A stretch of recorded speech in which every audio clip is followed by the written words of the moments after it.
Assalamualaikum warahmatullahi wabarakatuh. Eh, jadi video ini saya buat untuk memenuhi tugas ujian akhir semester pada mata kuliah teori dan praktikum data warehouse. Jadi dalam video ini saya akan menjelaskan dan mendemonstrasikan proses pembangunan data warehouse mulai dari desain database, proses ETL menggunakan Pentaho, hingga analisis data dengan pivot di Excel. Oke. Jadi di sini sebelumnya saya sudah menyiapkan tentang desain fisikal database dan juga data warehouse-nya. Di sini saya memiliki dua bagian utama, database OLTP yang digunakan untuk operasional data ini, dan juga data warehouse-nya yang dirancang untuk analisis data. Sekarang saya akan mau menampilkan physical database-nya untuk yang OLTP. Nah, ini ya.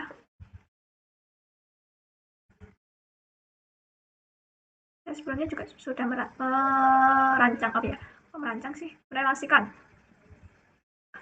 Nah, di sini ada tabel mahasiswa, lalu ada tabel kota, selanjutnya ada jenis sekolah dan juga ada prodi. Selanjutnya untuk yang OLAP-nya atau ya yang tabel OLAP-nya ini, database OLAP-nya ini saya sudah menyiapkan juga desain fisikalnya. Nah ini, di sini ada fakta mahasiswa, lalu ada dimensi waktu yang terhubung dengan dimensi waktu SK, seperti itu di tabel fakta mahasiswa. Begitu pun seterusnya ada dimensi prodi, jenis sekolah dan juga dimensi kota.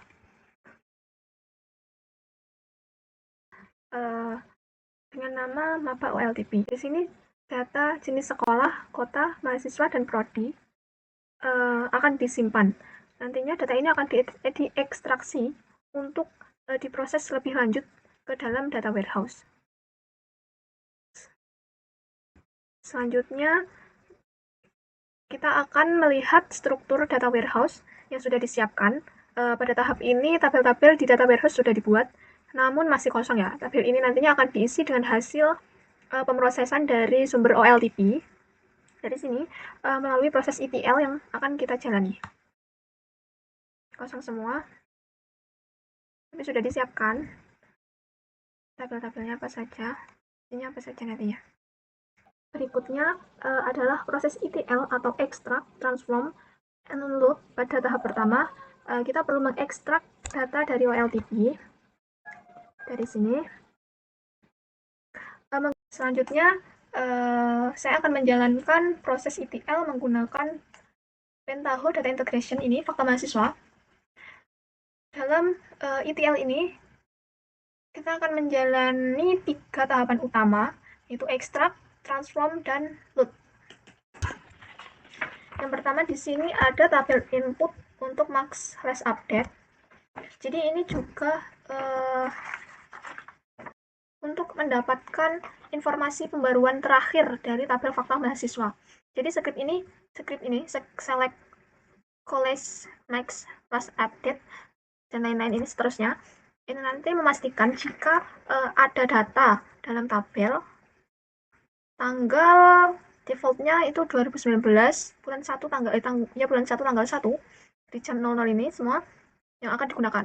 Yang ini nilai ini nanti kemudian digunakan untuk memfilter data mahasiswa baru. Selanjutnya ada tabel input. Tabel input untuk mengambil data mahasiswa dari database OLTP. Nah ini tuh dengan script select mahasiswa, titik tanggal masuk dan lain sebagainya itu membaca data mahasiswa baru yang diupdate setelah tanggal pembaruan terakhir. Nah, itu merupakan proses ekstraknya itu ini. Script ini merupakan proses ekstrak. Jadi, proses ekstrak sendiri itu adalah tahap dalam proses ETL di mana data diambil atau diekstraksi dari berbagai sumber data. Misalnya database OLTP tadi. Ini kan ambil dari OLTP. Nah, ini select ini tadi. Jadi data mahasiswa misalnya ini tabel mahasiswa ini, dari tabel mahasiswa from tabel mahasiswa ini diekstraksi untuk mendapatkan informasi seperti tanggal masuk, lalu kode mahasiswa, lalu kode kota, lalu ada kode jenis sekolah dan kode prodi. Seperti itu.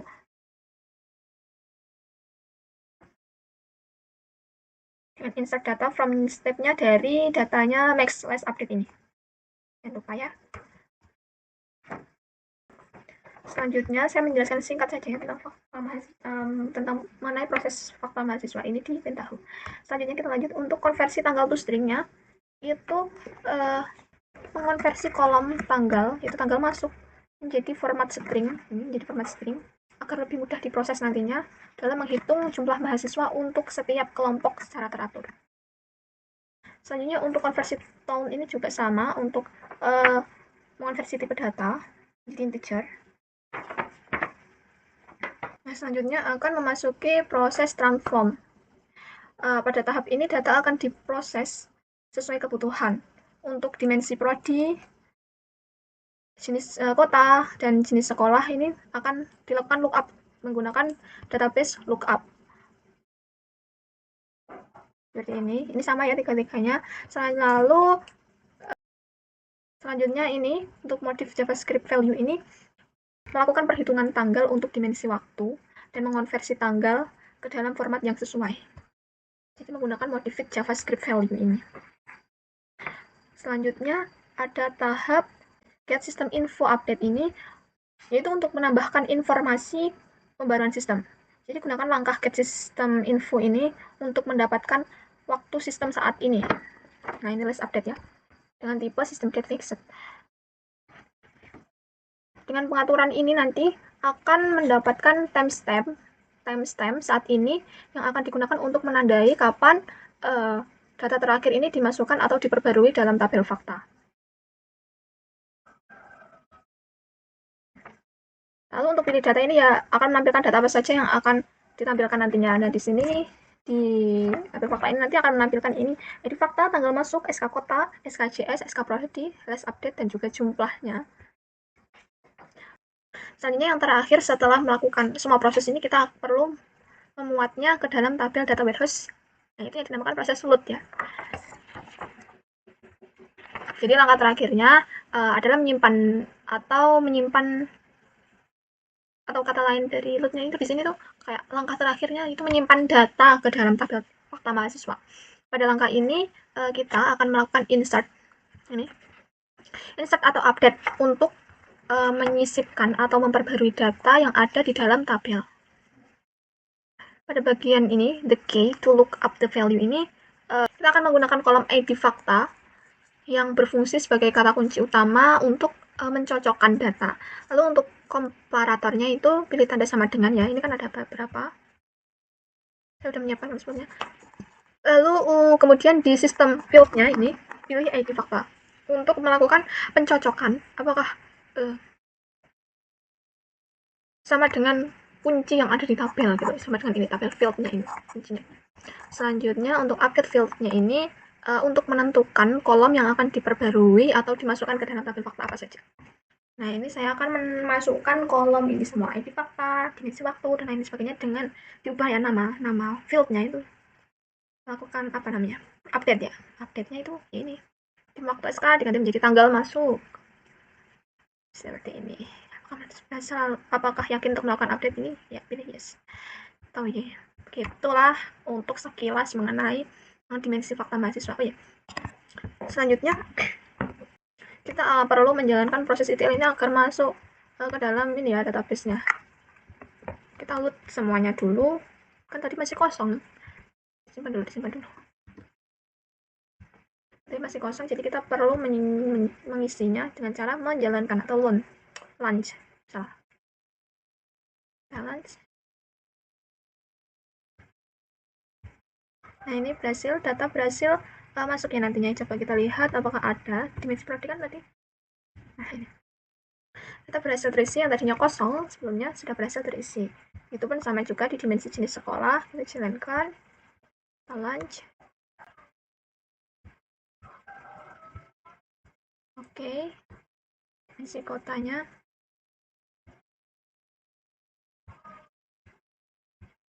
Oke, sudah berhasil juga. Lalu ada waktu. Ini ada dimensi waktunya, ini tadi agak berbeda ya.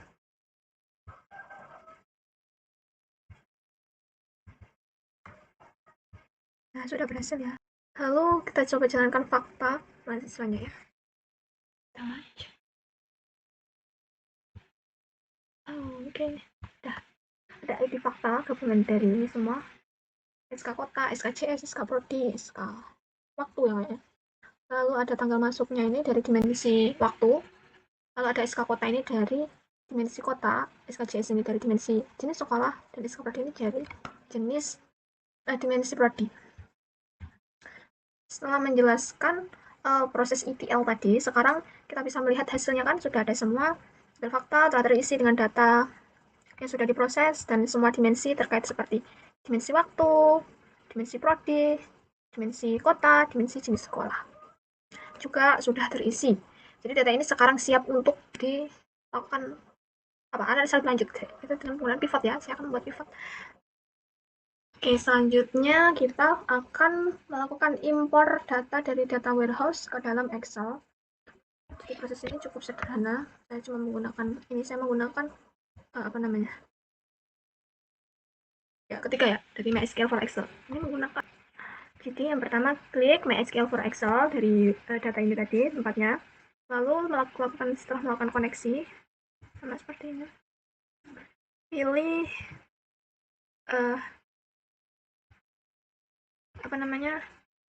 data yang akan diimpor. Kita akan mengimpor. Oh iya, kita lakukan prosedur dulu.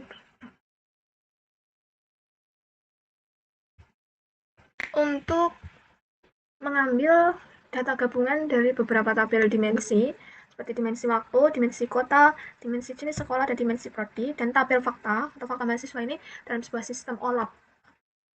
Yaitu dengan query-nya. Untuk mengelompokkan ya. Saya sudah menyiapkan query-nya teman-teman. Maaf.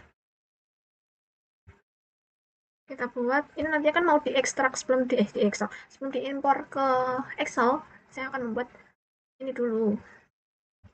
Prosedur. Kan belum ada ya kayaknya. Coba kita lihat dulu deh.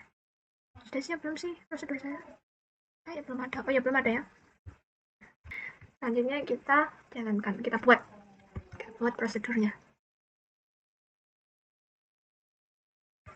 Nah, prosedur sudah berhasil. Coba kita cek. Execute. Nah, ini dia setelah dilakukan execute atau dijalankan prosedurnya ya. Sekarang bulannya ini jadi nama. Tadi kan pakai angka ya kayaknya. Iya, Bu. Coba bentar. Saya lihat dulu. Nah, ya kan. Ini tadi bulannya pakai angka gini. Oh, belum nggak ada ya bulan sama waktu ya. Oh, waktunya pakai ini sekali ini. Maaf. Sekarang bisa lihat bulannya sama tahunnya. Selanjutnya kita akan melakukan import ke dalam Excel. Import database ke dalam Excel. Saya menggunakan ini MySQL for Excel. Oh ya, kita refresh dulu. Tadi kan sempat. Kita refresh all. Itu ya. Back. Nah ini. Saya sudah melakukan ini, lalu OLAP ya tadi. Selanjutnya kita akan menampilkan prosedurnya ini. Prosedurnya sudah bertambah ya di MySQL for Excel-nya. Tinggal kita lakukan import. Oke. Kita lakukan call. Selanjutnya import.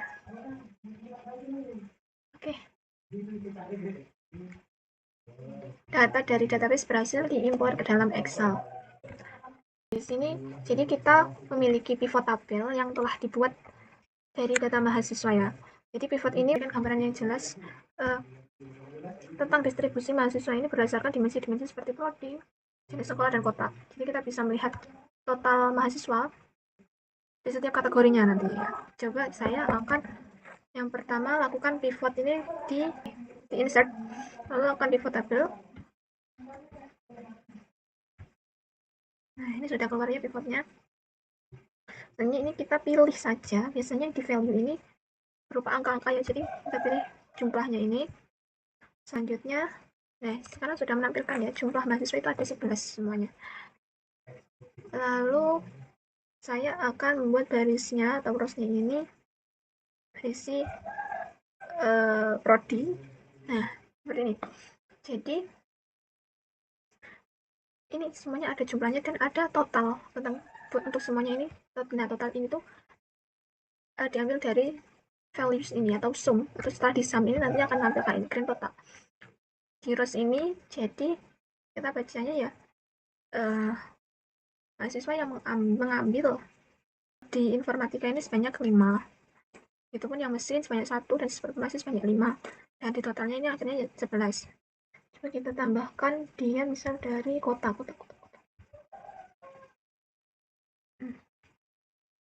Nah, semakin bertambah ya. Semakin bertambah, jadi mahasiswa yang mengambil jurusan informatika sebanyak 5. Ini yang dari Kediri ada 4. Nah, ini setelah dilakukan penambahannya kota ini jadi semakin membanyak lagi, apa ya maksudnya, kok semakin mendetail lagi gitu loh. Jadi mahasiswa yang mengambil jurusan informatika prodi informatika sebanyak 5. Yang dari Kediri ada 4 dan yang dari Nganjuk ada 1 gitu ya. Misalnya terserah sih bacanya mau seperti apa, tapi ya enaknya aja lah. Misalnya seperti tadi juga mahasiswa yang mengambil prodi mesin sebanyak 1, yaitu dari Tulungagung. Dan mahasiswa yang mengambil prodi sistem informasi sebanyak 5, yang dari Nganjuk ada 2 dan yang dari Kediri ada 3. Selanjutnya coba kita tambahkan lagi di jenis sekolahnya. Nah, ini semakin mengerucut, ngecil lagi lah, semakin memecah lagi gitu. Jadi ya biar enggak, ini apa ya, fungsi itu buat mempermudah gitu. Jadi siswa dari prodi informatika sebanyak 5, yang dari Kediri ada 4, yaitu lulusan dari aliyahnya 1 dan SMU-nya ada 3. Nah, seperti itu selanjutnya ya. Sekarang coba saya tambahkan ini, bukan bisa nggak? Ini malah ya fakta kehidupan tahunnya di 2023. Nah, ini semakin mengerucut lagi, semakin jelas lagi lah kita nanti lihatnya.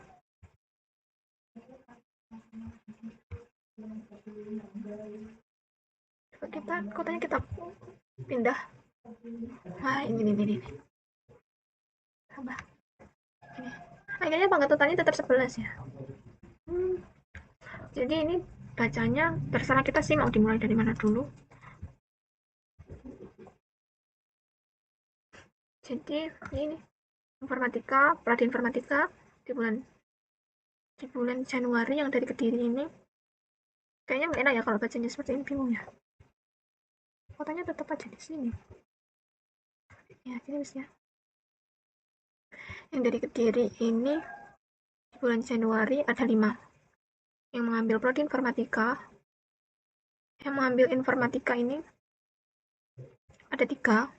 Yang dari aliyahnya tidak ada. Yang dari SMU-nya ada 3 gitu ya. Ini bebas lah mau bacanya seperti apa, ini bebas. Nah, seperti itu penggunaan pivotnya. Jadi ini di sini tuh kita bisa melihat total mahasiswa di setiap kategori-kategori apa saja yang, dan melakukan analisis lebih dalam tentang pola data yang ada gitu ya. Mungkin ngomongnya selesai. Sekarang kita simpan dulu. Kita kasih nama pivot tabel fakta.